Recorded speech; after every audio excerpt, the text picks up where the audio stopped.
Hello, this is a recording primarily for the Suffolk Jungian Circle, although as with previous recordings there may be topics touched on that are of interest to other people from other parts of the country entirely, and indeed other parts of the world for that matter.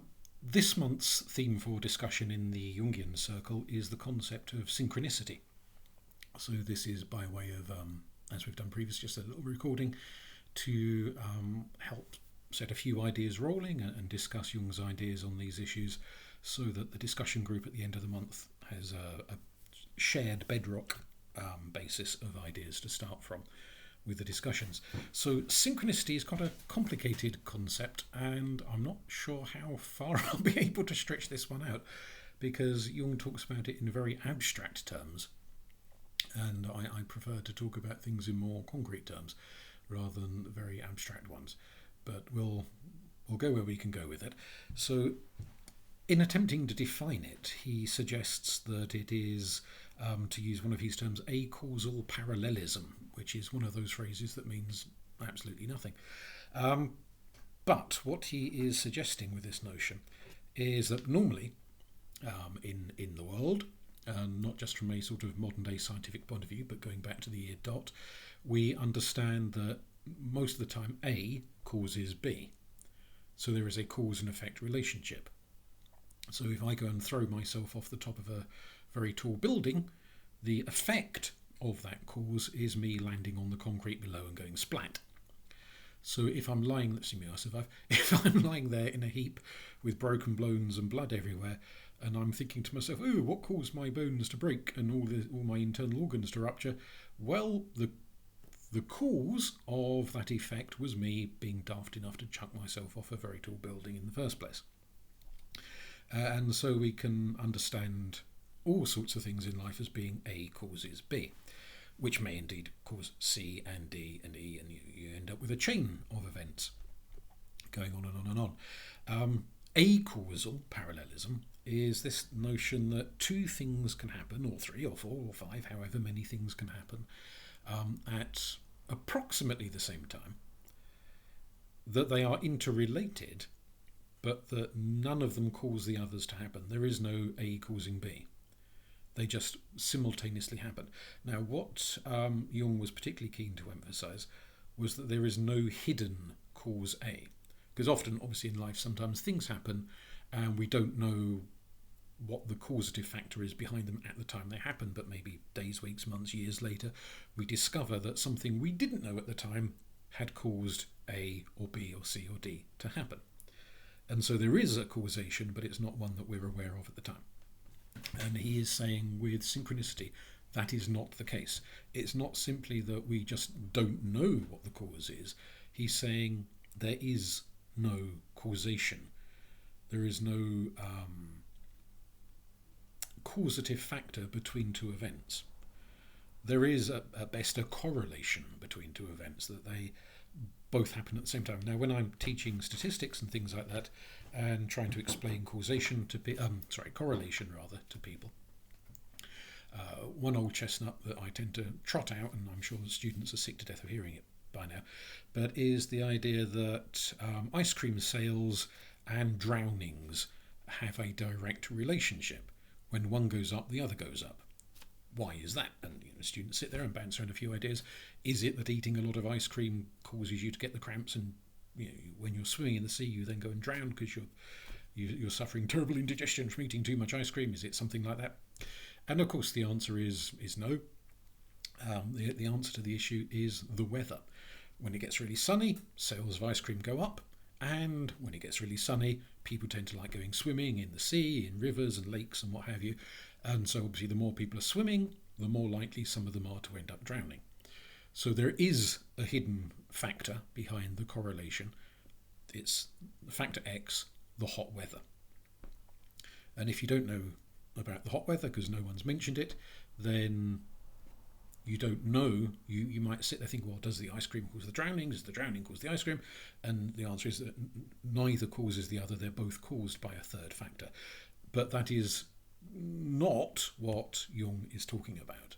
He is making the argument that there is no hidden factor. And that would include, from a religious point of view, So obviously in a lot of religions people might say, oh well, God or Buddha or Zeus or Thor or whoever it happens to be is causing these hidden things to happen. It's weird or fate or karma. It's some strange factor linking things that are not otherwise obviously linked. It's a hidden link. But again, he's saying that there is no divine force, there is no sort of mystical presence making factor A and factor B happen. They just happen independently of each other, but they are related, they run in parallel, hence the parallelism, and they are interrelated by meaning. Now, in a sense, what he is kind of coming around to towards the ongoing discussion and debate is that the the linkage may be not so much innate in the world around us, but rather something within us that projects outwards. So maybe you are thinking of your granddad, and all of a sudden your granddad phones up when you weren't expecting him to phone you up.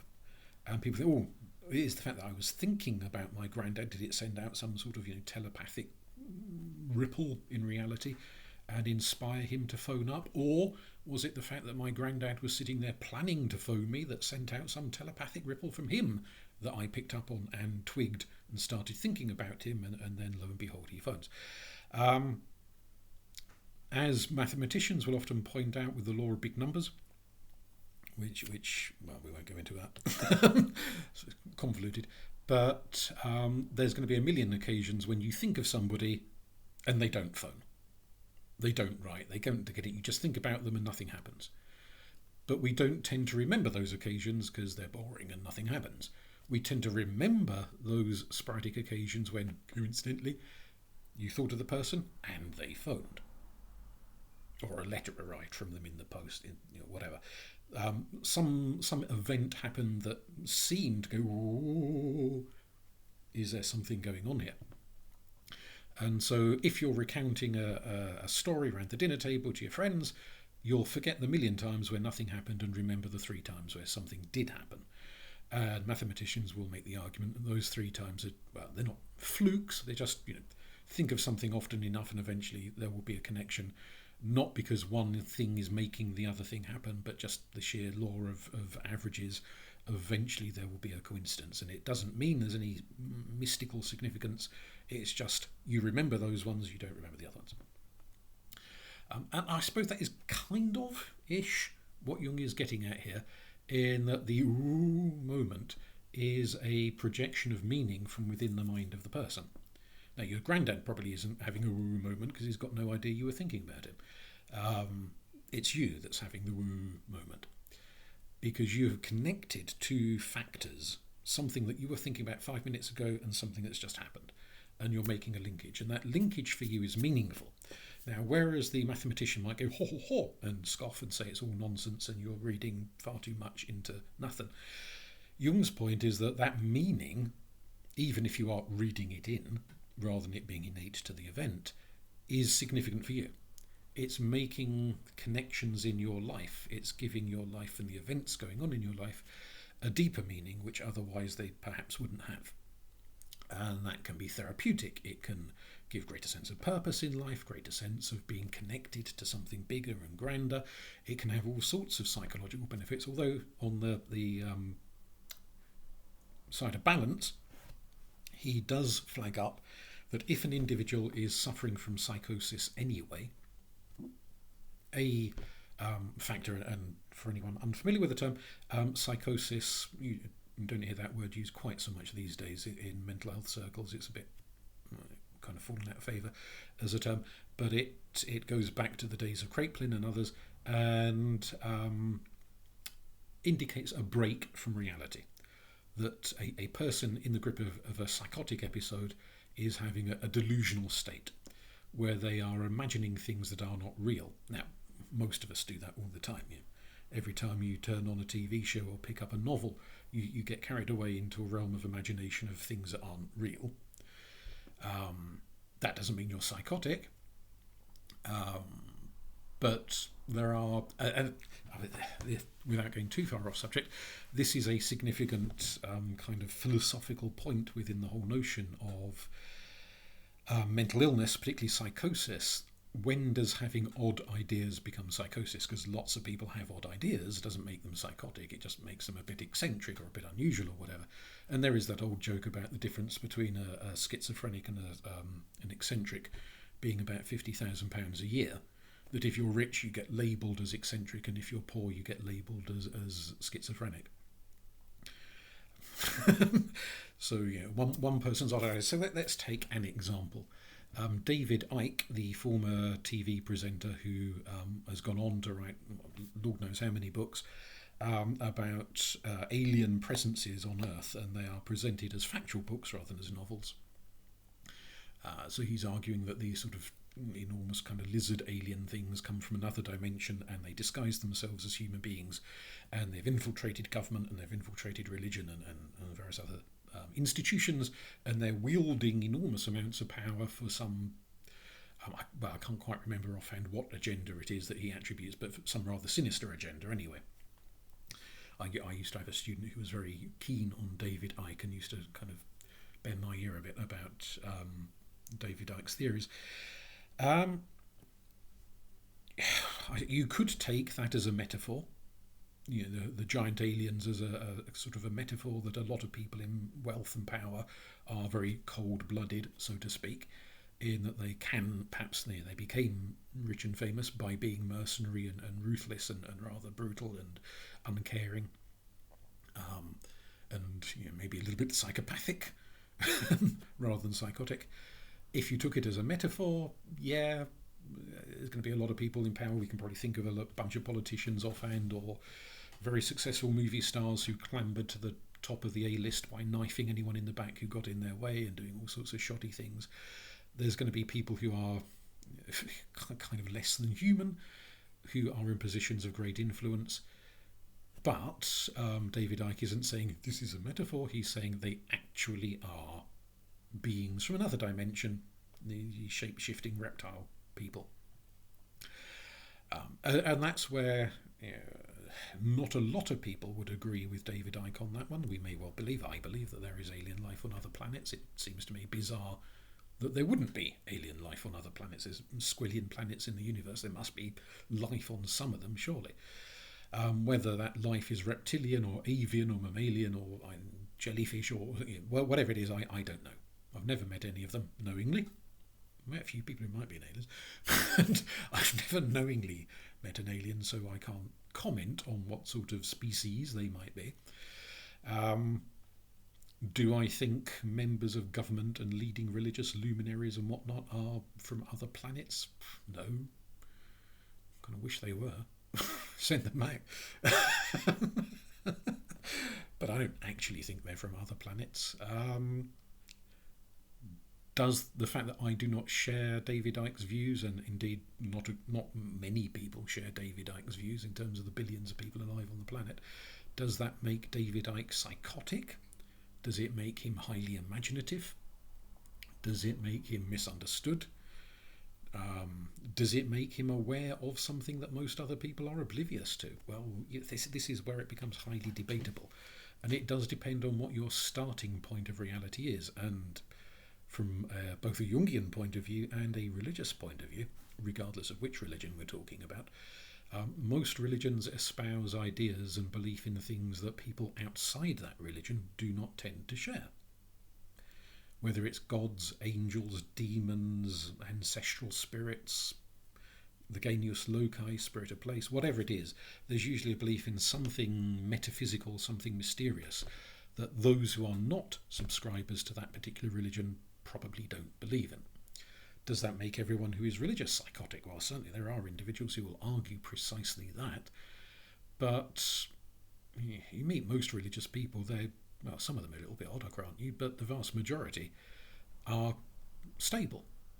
They're nice, pleasant, ordinary people going about their lives, and their beliefs and convictions do shape their life and direct their lives and maybe lead them to do kind, caring, nice, decent things and make the world a better place.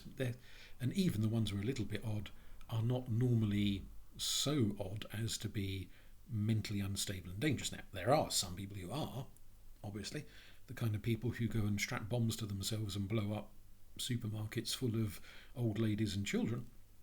Clearly, they are deeply disturbed individuals. Are they deeply disturbed because they're religious? Well, they're people who are not religious at all, but who are motivated by deep political convictions, who go and do dreadful, awful things. So this old chestnut that religion makes good people do bad things, I'm afraid, is codswallop. Deep convictions, be they religious, political, probably scientific, make otherwise decent people go and do absolutely dreadful things. There's a lot of things done in the name of science over the centuries which don't bear the light of day and scrutiny. So it's not just sort of the religiously peculiar who are wont to do horrendous things. It's all sorts of people with very deep convictions. I'd suggest it's the depth of conviction and the kind of losing touch with reality around them, that coming back eventually to psychosis. When does a very odd idea become psychotic? We could argue common defining features often used in mental health by psychologists and psychiatrists and nurses and so forth. Is the idea causing distress to the individual themselves? Are they very upset by what it is that they believe in? Is it causing distress to other people around them, friends, family, next door neighbours, whoever? Is it causing severe dysfunctions in their life? Are they finding it hard to get through the day? If the very odd idea has 2 or 3 of those factors coming into play, then it's much more likely to be labelled as psychotic. An odd idea that doesn't have those 3, or at least 2 of the 3 of those factors into play, probably will not be labelled as psychotic, although that does depend on the politics of mental health, which is a whole other issue, in that once upon a time being gay was labelled as a mental illness, and then all of a sudden it wasn't. So you had people who on the Monday were labelled as mentally ill, and on the Tuesday who were labelled as sane. They hadn't changed. They were still men fancying men and women fancying women, but the political milieu around them in which the mental health services operated, that had changed. And it's not just that's just one example. There are other examples where definitions of mental illness, what is normal, what is abnormal, all of a sudden change. And we can pretend it's because they've made amazing scientific discoveries that have revolutionised thinking, but it's not that. It's politics that leads to the change.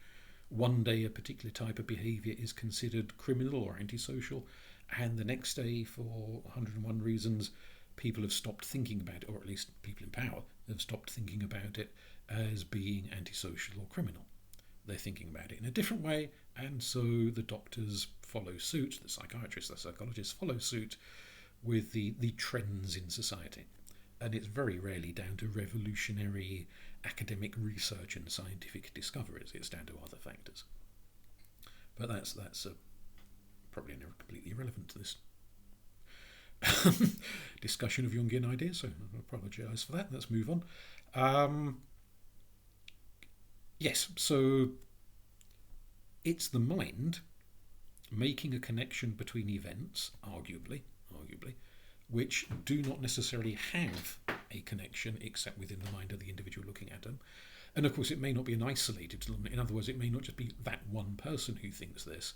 Their view might be shared by 10 people, 1,000 people, 1,000,000 people. So a lot of people possibly may be making the same connections. And certainly if we're getting into Jungian territory of the collective unconscious, we're not just talking about slightly odd ideas for this one person here or that one person there. We're talking about ideas shared by often significantly large numbers of people, where making the connection between event A and event B provides some level of meaning. Now, if we're perhaps coming back to this distinction between the psychotic and the non-psychotic, does that meaning provide comfort, hope, happiness, positive benefits? Or Does it lead to fear, anxiety, disturbance, worry? Because it could be. Some people may make a connection between two events, and their ultimate interpretation is that God, Hecate, Buddha loves me, and they've caused A and B to happen, and this, well, of course there is a connection going on, there's a meaning going on, it's steering my life in a positive direction, and I'm being watched over and looked after by benevolent celestial forces. Somebody else might make a connection between two events and feel, this is the devil, this is some evil malevolent presence at play here, and my life is going in terrible directions, and this is at best an omen to change course, at worst a sign that they're doomed, we're all doomed, as they're careening off into some terrible darkness. And so whether we label one with a positive terminology, we'll call it synchronicity, and we'll label the other as psychosis because they're getting very distressed and upset by the prospect that event A and event B are somehow connected. Well, that's, I suppose, a matter of perception by the people applying diagnostic labels, which, and of course we do diagnose ourselves, home doctor, and these days Dr. Google, where you can look up a few random symptoms and then convince yourself you've got brain cancer or something.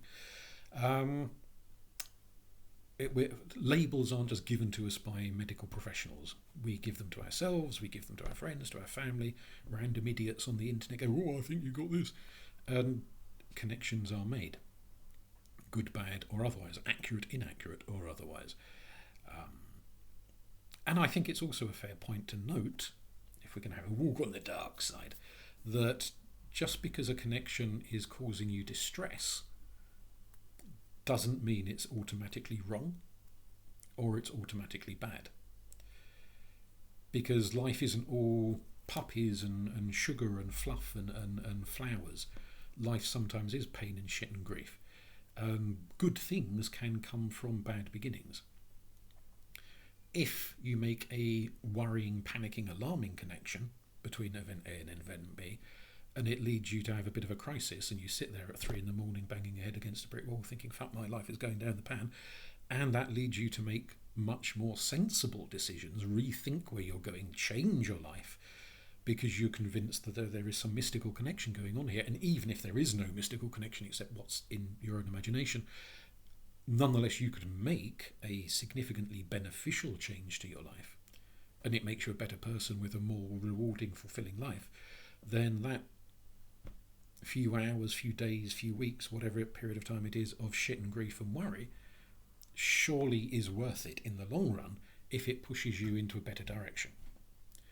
So I don't think we should automatically take the response that this meaningful connection made is upsetting the person, therefore it's wrong, and we must convince them it's wrong and it's nonsense, we must talk them out of it.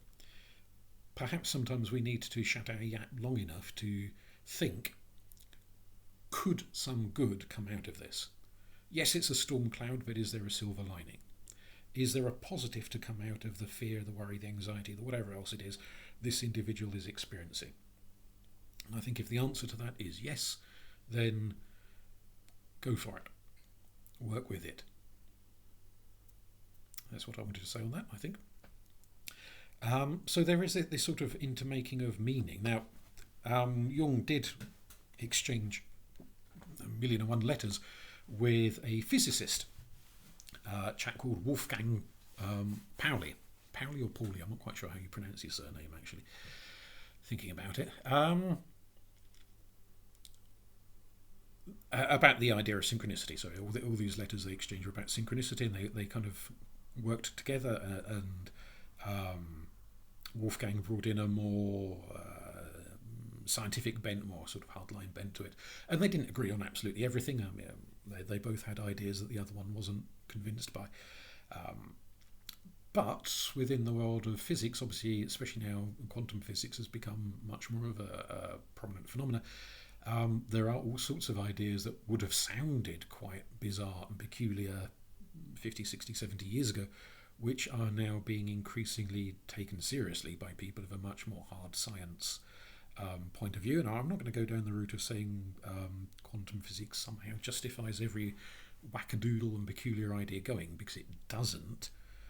But there are certain things that used to be considered very improbable that are now being given a lot more weight because of theories developed within physics.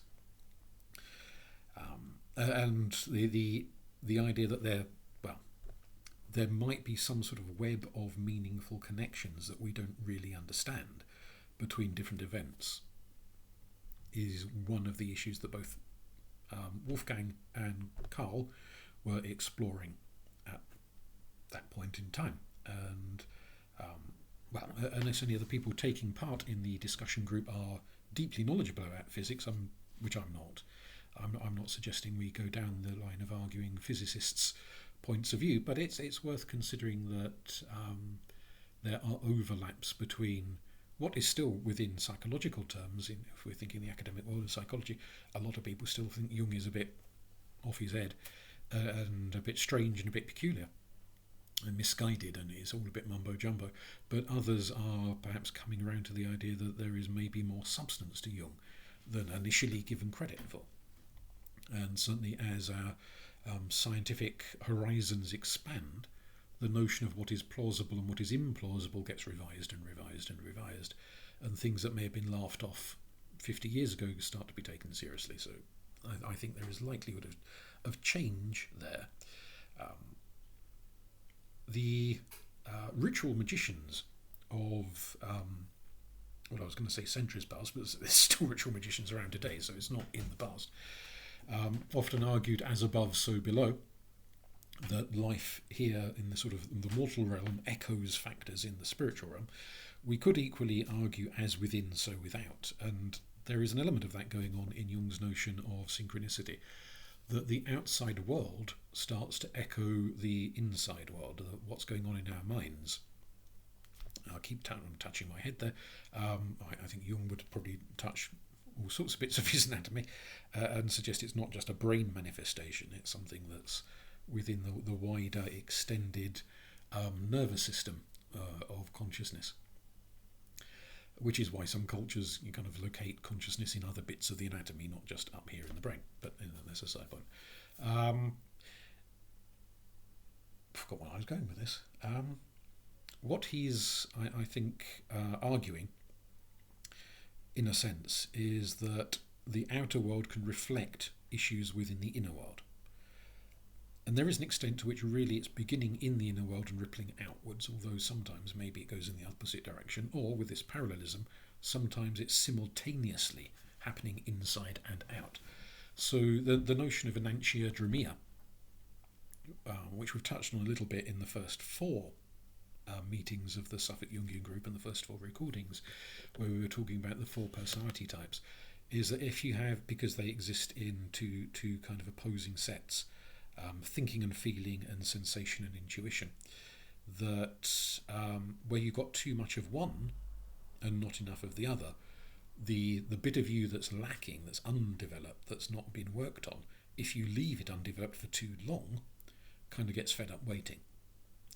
And it starts to prompt the conscious mind into saying, pay attention to me. And it does that partly through dreams and internal processes and so on. But it also starts to echo out into the outer world, where things happen in the outer world, synchronicitously, coming back to the point, which echo the drama being played out inside the person. And an example that Jung uses on a number of occasions is that we often meet someone who is pronouncedly the thing we are lacking. So whatever bit of our psyche is undeveloped, they've got that quite strong. And sometimes we adore those people, we fall madly in love with them, and because they give us something that we are aware we're lacking in our own lives. But equally, sometimes they annoy the hell out of us and we really don't like them, because they give us something we are lacking in our own life. And if we've not come to terms with the thing that we're lacking, or we are deliberately repressing the thing we're lacking because we have been taught, socialized into thinking it's bad, it's pathetic, it's shameful, it's whatever negative word you want to use, then when we meet those people who are strong on that thing, we attribute the same shame, hatred, negativity, repression onto them that we attribute onto ourselves,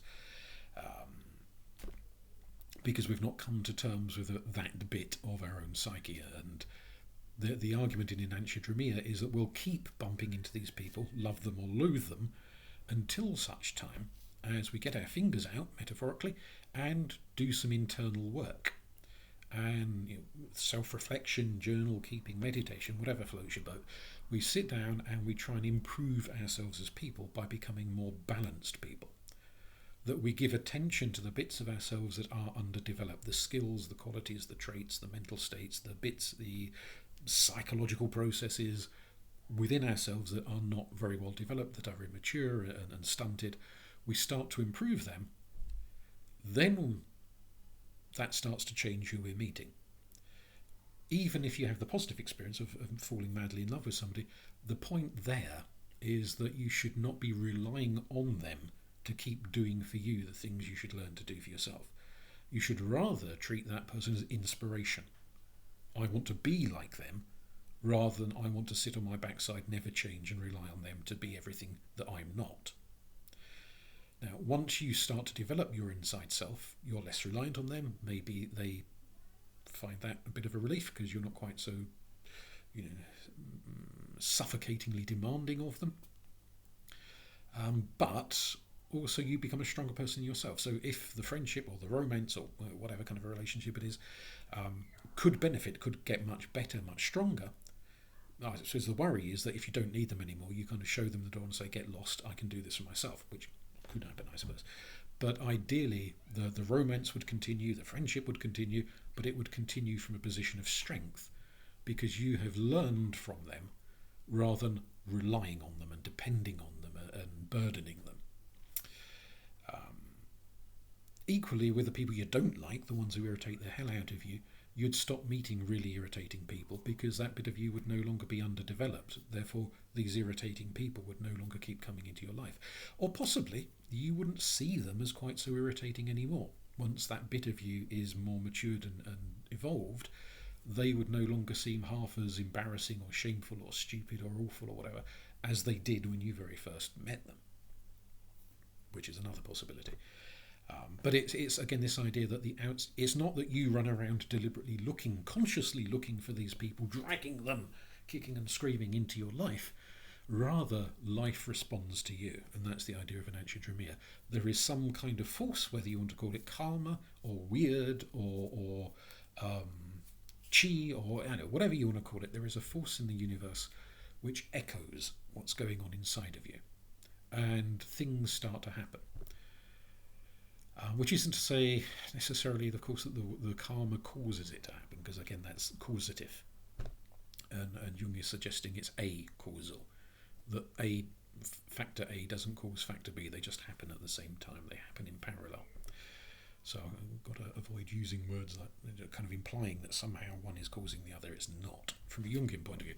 Although, of course, you might not think Jung is correct on this. You might think, actually, there is a causation, it's just quite a deeply hidden causation. Which is fine, you don't have to agree with Jung on everything. So what I think we could do perhaps in the group discussion is share weird synchronicities, weird coincidences that have happened to us or happened to people we know, where, without naming names, somebody I know told me a few stories about occasions when he had been dithering between choices. The one that leaps to mind immediately was a choice between two different job offers. He'd been offered two different jobs, one in one part of the country and one in a different part of the country, and he couldn't make his mind up which one he wanted to go for. And he was thinking about this whilst driving along, and he looked up, and I can't remember the precise details of this, I just remember the gist of the story. There was a lorry driving past, and there was something written on the lorry to do with one of the places. So one of the two cities where the two different jobs were, and it was, this lorry was driving that way, and he said it kind of was like a synchronicitous moment, a coincidence, whatever you want to call it, a sign from fate, an omen, that he should go to that job in that city, which he did, and he ended up feeling after the event that he'd made the right decision, that his life was unfolding in the way it was meant to go. Perhaps if he'd gone for the other job in the other city, his life might have gone a bit down the pan or whatever, and unexpectedly bad things might have happened, whereas here, with the job he did go for, unexpected good things happened. And there is that notion in synchronicity, which is also encountered in ideas around weird and karma and jhana and various similar philosophical concepts in different cultures, that there is a sort of an unfolding pattern. One of the post-Jungian theorists, James Hillman, who developed the idea of polytheistic psychology, which is not quite like what it sounds on the tin, but never mind. One of the metaphors he uses is an acorn. And he says, you get an acorn, you plant it, the acorn will always grow into an oak tree. It won't grow into a holly tree or a willow tree or a yew tree, it will grow into an oak tree. But it might grow into a massively tall, 800-foot tall oak tree. It might grow on a mountainside and be 3'6". The environment will shape what kind of an oak tree, big, little, medium, whatever, but it will always be an oak tree. And in a similar vein, in one of his books, he talks about the blueprint for the soul, that if your soul is so to speak, an acorn, it will grow into an oak. If your soul is a yew seed, it will grow into a yew tree. If your soul is a hazelnut, it will grow into a hazel tree. But whether it's a big one, a little one, a medium-sized one, a warped one, a healthy one, well, that's all down to environment, personal choices. But the kind of key thrust, I think, that he's getting at is that self-reflection will help you realise what kind of blueprint you have inside yourself. Are you going to grow into person type A, person type B, person type C?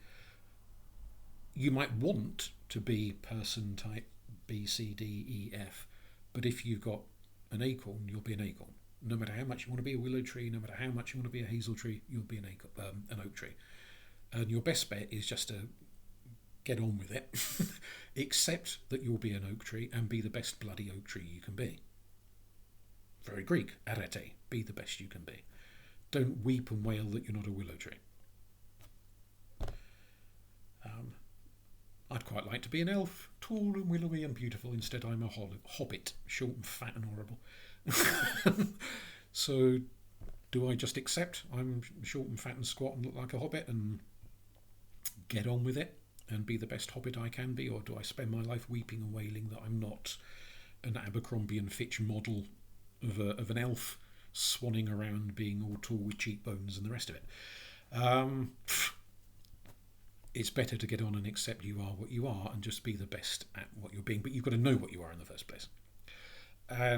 Where that links into the synchronicity arguments is that when you are making the right decisions, you're going in the right direction, you're growing into your blueprint, you get what you might loosely term positive omens. The world outside responds to you to sort of say, yep, right, you're going in the right direction, keep on going. Good things happen, positive signs happen, you start seeing things you couldn't, and I don't mean imagining things, but you register things around you that reinforce the direction you're going in. Going back to the maths of large numbers, you're probably just blind to all the things that are not relevant to where you're going. So it doesn't necessarily mean that some mystic force is sending you omens, just that you're picking up on things that are relevant to your inner mental workings and ignoring the things that are not relevant to your inner mental workings. Let's not get bogged down in those arguments. You start to feel you're going in the right direction. The world shows you you're going in the right direction. And equally, of course, if you're making poor decisions and you're refusing to accept your hobbitiness and you're desperately trying to become an elf or a dwarf or an orc or whatever the hell it is you want to be, and you're making all the wrong decisions and you're not going with your inner blueprint, then not only will you balls up the situations because you're trying to be something you're not, but the world will respond to your internal confusion by sending you signs and omens and whatnot that you're going in the wrong direction. Don't do this, go and do that. Go that way, don't go this way. Turn left, don't turn right. There was a Doctor Who episode like that. That it's trying to, the world, outer world, as within so without, so the outer world will kind of signal you to go towards your blueprint whenever you stray off and go away from your blueprint. And whilst Jung himself didn't talk in terms of blueprints and so on, James Hillman is, although he's sort of taken it in directions that Jung didn't take it in, he's working from that Jungian basis of transpersonal psychological ideas. And I think that's enough talk about orcs and hobbits and acorns and blueprints and whatnot, so I'll leave it there and we can pick up on it in the discussion group. But it also, for those of you not participating in the discussion group who are listening to this, if you find it interesting or relevant, or you've got stories of your own weird synchronicitous events and incidences happening to you, the happy accident that takes place, and weird stuff that happens and it works out just perfect, and things unfold the way they're meant to be, then by all means share in the comments. It would be interesting to hear from people. Thank you.